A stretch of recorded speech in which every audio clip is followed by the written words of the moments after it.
Hi all, it's Vanessa Love and this is my channel about the mental health field and related topics. As you can see, I'm in my home office instead of my regular office that I'm sure you're very used to. Alright, so my first master's is in art therapy and I had to do a thesis, and my thesis included having participants make artwork. And I didn't have a lot. I can tell you that. I didn't have a lot of participants. This is also 12 years ago. There was basically no budget. It was just kind of submit the artwork, write something about it, and give me your email if you want. And I looked at themes. I also had to create and defined a term. So I didn't have to create a term. I was looking at the artwork of people who participate in deliberate self-harm. I used this instead of parasuicidal gestures and what's the other one? Parasuicidal and non-suicidal injuries. Yeah, it's I used deliberate self-harm, and I had to define my terms. I had to gather my information. I posted in all sorts of places where people who participate in deliberate self-harm were going to be, and I had to have people obviously over the age of 18 participate, and I did as well as I could. Sometimes people are reluctant to participate in that type of thing.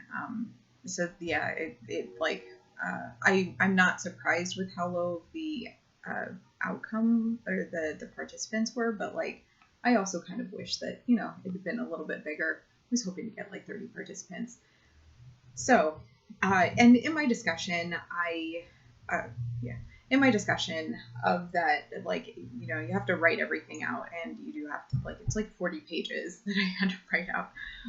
You do have to do a discussion section, and discussion was here's how you can find other, support further research. I also had to do background research at the library. I mostly used the Yale Medical Library because it was open to other students in the area. So at that time, I should say, I don't believe that it's open now because of some of the issues that actually happened around the time that I was in school. I'm not going to get into that. It was scary, but I'm not going to get into it. So I want to talk, also I have taken statistics 4 times. So I'm very familiar with the way that research goes.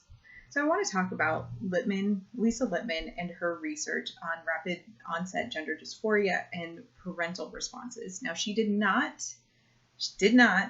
survey any actual people who were experiencing gender dysphoria. She was specifically looking for parents, and she was specifically looking for parents who were not supportive of the medical model.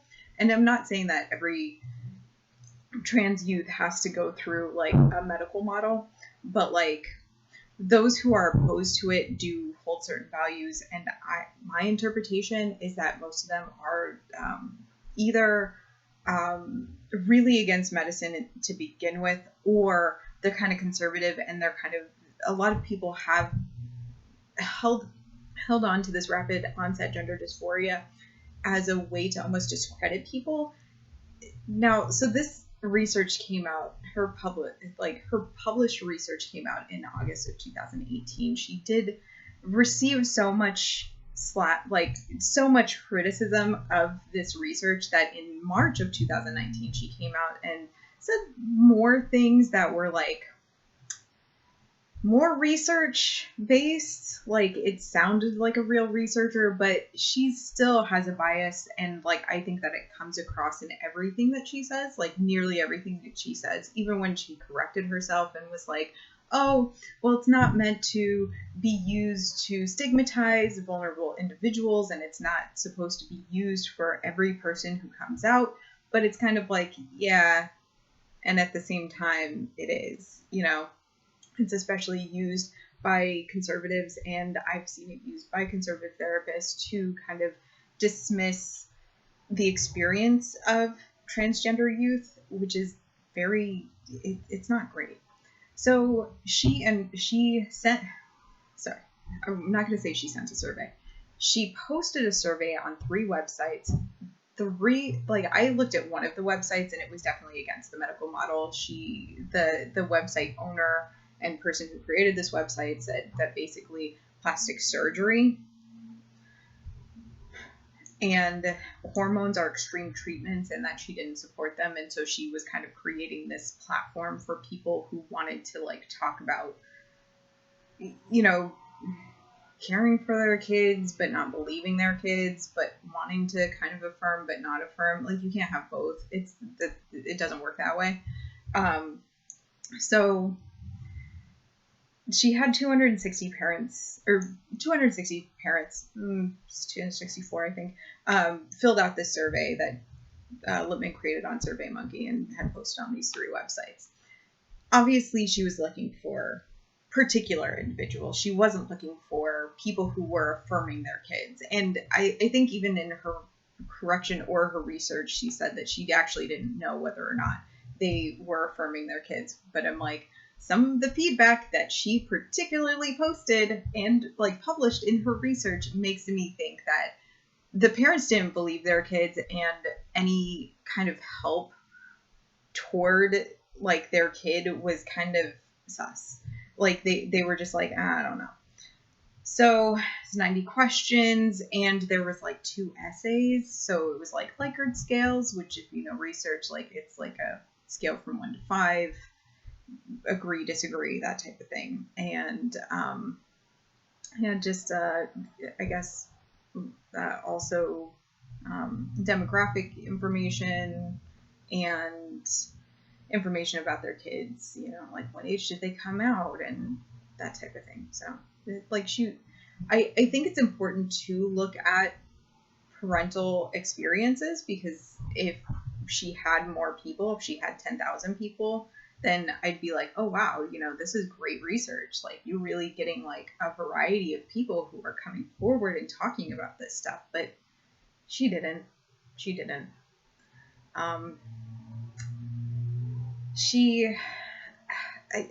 A lot of parents, it made it sound like in this research that they were just kind of surprised that their kids came out and that they had no symptoms before. And Littman also says things like, well, I only included 3 of the 8 observable, like, what is that called? Diagnostic criteria of gender dysphoria in children, and you know, some of them had none. And it's like, okay, parents reporting that some of the kids had none, just by the way. Like, so you're saying that they wouldn't be diagnosed with gender dysphoria even if they went into a therapy session and actually felt comfortable talking about it. And again, like, I kind of feel like if the kids kind of knew that their parents weren't like going to support them anyway, then yeah, it would seem like a surprise. It would seem like, oh my God, like, how did this even come about? But like also Littman is saying, but I think that parents know their kids. And I'm like, I don't know, maybe there was a reason for them not coming out right away and not coming out to their parents, and maybe lying to their parents and saying, oh, I came out to you first, because that was a question. And like, maybe they came out to their friends first. It's very possible. Also, Littman, I haven't seen this done in research before, but like, she gave hypothesis about like for further research, which I'm like, that's, you know, like, you could talk about like further research and in general terms. Like, I know for mine, it was like, I mean, this would be great to explore in general. What is the artwork of people who participate in deliberate self-harm? What are the themes that they have in their artwork? Like, you know, I wasn't like, I think that their trauma is represented only and solely in artwork, you know, whatever other thing that might, I don't even know, like, contribute to like deliberate self-harm. Like, it's not something that I think about. But like, you know, you have to do that in general terms. You don't like tell other researchers how to do their research. And like for me, I'm like, creating this rapid onset gender dysphoria is so like that, I mean, that it's a defined term obviously in her paper, but like it doesn't make any sense to me, because gender dysphoria in kids is like, it has to be around for 6 months, like, and cause some sort of distress in their life. So like, you're saying that rapid onset because it came out of nowhere, I mean, that shouldn't be a criteria. Like, do you understand? Like, the criteria are specific to the actual experience of the disorder. It's not, and if it's rapid onset, it's that the parents had no idea. Like, that's not the actual experience. Like, if you want, like with ADD, right, or ADHD, you might get parents and teachers and their feedback, but you wouldn't necessarily be like, well, if the teacher gives me feedback and says that they got out of their seat 10 times when they should have only gotten out of their seat once, well, now I'm going to say that they have ADHD. No. There's a lot more stuff going on with ADHD, and sometimes parental and teacher feedback is important, but it's not the only way to make that to make that diagnosis. Like, with rapid onset, you would have to, that would be the only way, you know, and like, she's still trying to like push this as a diagnosis, which I'm like, that's no, that you can't, like, it could, I'm just going to say that now, I'm not going to accept that. Like, no, that this should not be included in anything. That, like, and also to later be like, oh, well, it's not an actual diagnosis and it shouldn't be used to stigmatize. Well, maybe you should have talked about it differently. Not a rapid onset, but maybe appearingly or seemingly rapid, you know, onset, or use different words. Like, you didn't have to say rapid onset gender dysphoria. You chose this for your research. Like, and it's ridiculous. It's not, it doesn't make any sense. I'm like, now I have to think about like, you know, I would say more like parental, unexpected, or parental responses to unexpected gender dysphoria. Because, like, you know, I mean, if you didn't expect it as a parent, then yeah, okay, we're talking about that experience. We're not saying that you had rapid onset gender dysphoria. We're saying, oh, your parents didn't expect that. You know, like, I would use surprised, but I'm like, that's not really a technical term, so let's use unexpected. Like, it didn't have to be this way, and she chose that. So, I have my notes here, and I'm like, Littman feels that parents know their kids. Then why was this unexpected? Why was this a rapid onset? Like, it's so ridiculous. So, implications for the therapy field. So, not many in the survey went to therapy before they came out.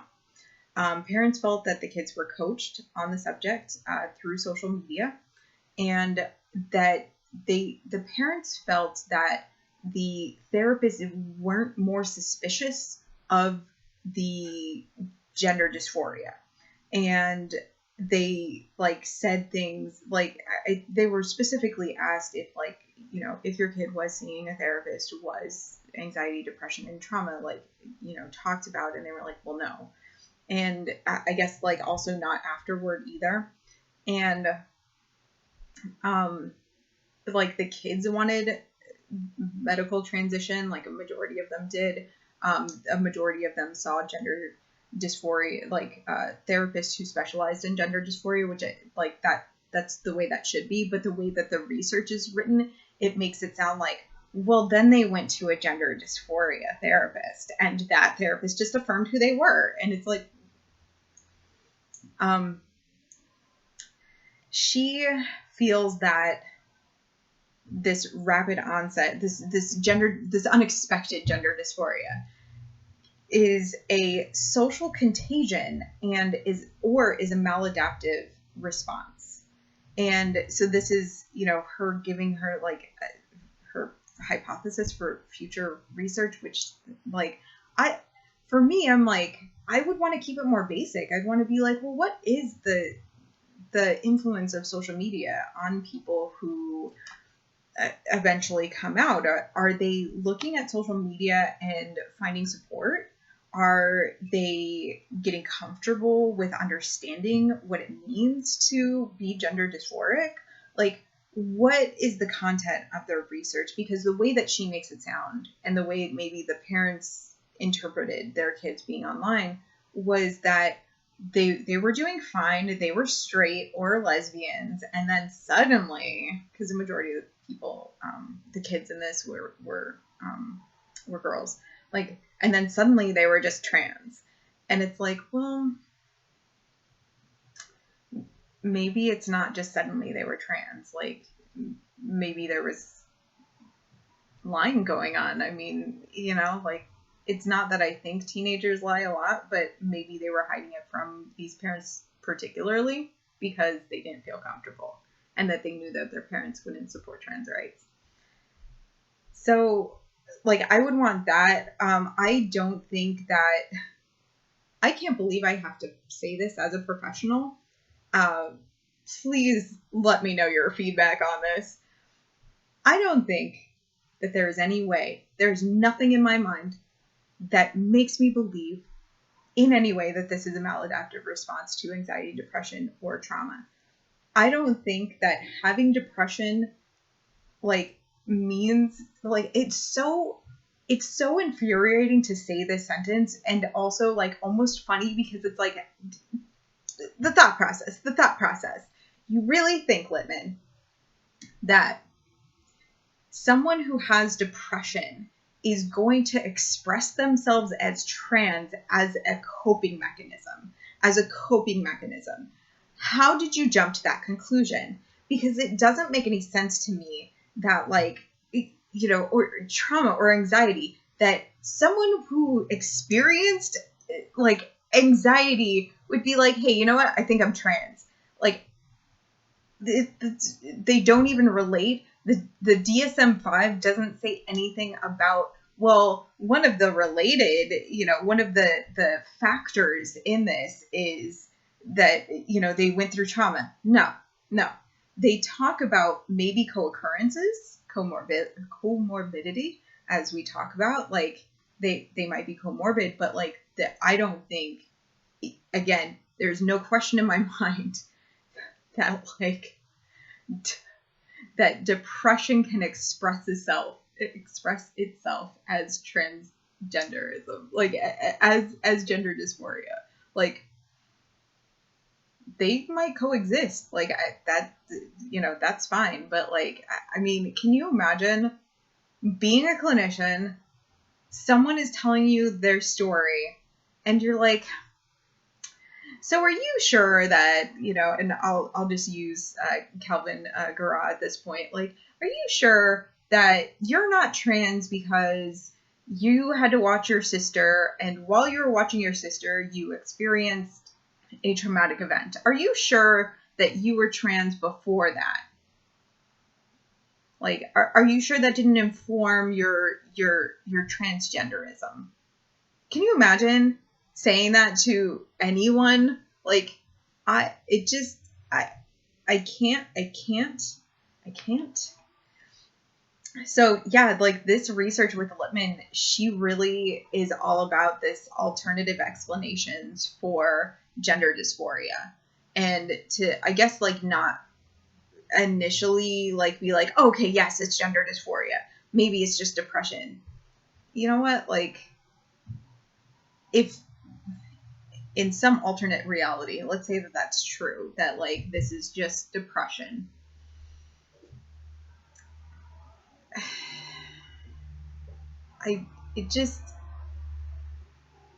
Well, how come this child believed that they had to go to this extreme in order to manage their depression or anxiety or trauma? Why is this a thing? Like,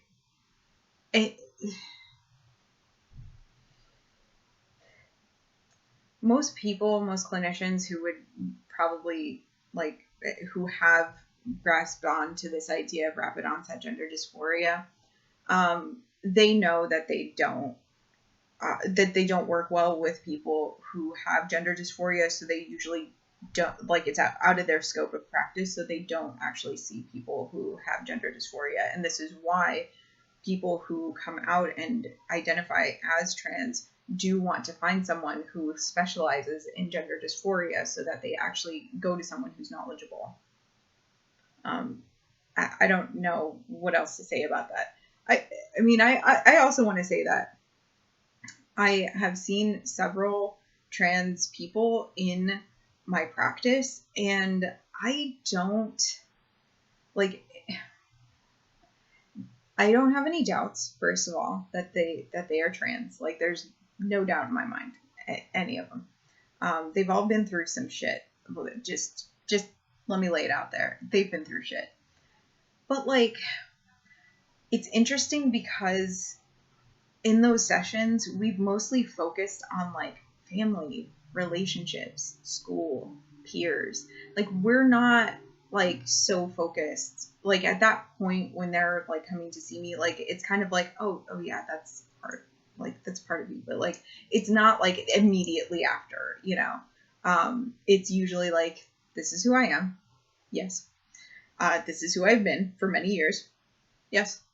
And I need help with A, B, and C, and D, and, you know, like, all of these other things, like managing depression, you know, and managing familiar relationships. So, like, it's a whole thing. It's not like, it's not that I'm just sitting there like, well, let's just talk about only this and let's just talk about only that, you know. And it's like, no, like, there's so many other things that people are going through that they talk about the other things. Like, they don't necessarily talk about, like, their identity as much. It's kind of like, okay, now that all of that trouble is out of the way, let's get to some of the other stuff. And I'm guessing that they had seen therapists before that. That's why they, you know, some of them have been in medical, like, have had their medical transitions, medical treatments. So, like, they're not coming just to get a letter or anything. They're coming because they want to, like, get the other mental health, you know, like, mental health for the other things, the coexisting disorders, which I'm like, I mean, the other thing about having gender dysphoria is that it has to be has to have marked distress in, like, school and work and peer relationships and family relationships. And some of the family stuff is like, I don't agree with who they're dating. Like, it's not even like, I don't agree with their identity. It's like, I just don't agree with, you know, like, let me think, if I had a natal male who presented as female and and, like, that person was dating someone, it's like the issue with the partner. It's not even an issue like as identity or as, like, it's like the choice of their partner. So it's like, it's so normal, you know, and it's not causing, like, distress. It's the other stuff. So, like, it's almost like, well, I mean, gender dysphoria is kind of in there, but, like, at the same time, it's not really, like, it's not causing too much. Like, the depression and the family relationships are more of the distress than the gender dysphoria. I don't think that we, like, I'm going over my notes. I don't think that we really need to explore alternative explanations. Like, I don't think that that's going to be a thing. The other thing is that this unexpected gender dysphoria. All right. Well, so part of the criteria for gender dysphoria is that it has to persist for at least 6 months to be clinically significant. So, like, 6 months is too. It's not rapid at that point. Like, I don't just. The other little note that I wrote here for myself was not comparable to a child wanting to be a dinosaur, which I've heard, like, you know, oh, well, you know, there was a time my child wanted to be a dinosaur. it's not the same. And I don't feel like I should have to tell you it's not the same. Like, there's nothing in me that makes me want to, like, say, just no. Boy. All right. Well, I hope that was helpful for you. I've tried to do this video so many times. I almost asked my friends, like, which one is the better one? And now I'm like, okay, I feel like I finally said the things that I wanted to say without being too mad. Anyway, I will talk with you guys soon, and I hope this was helpful. Thank you.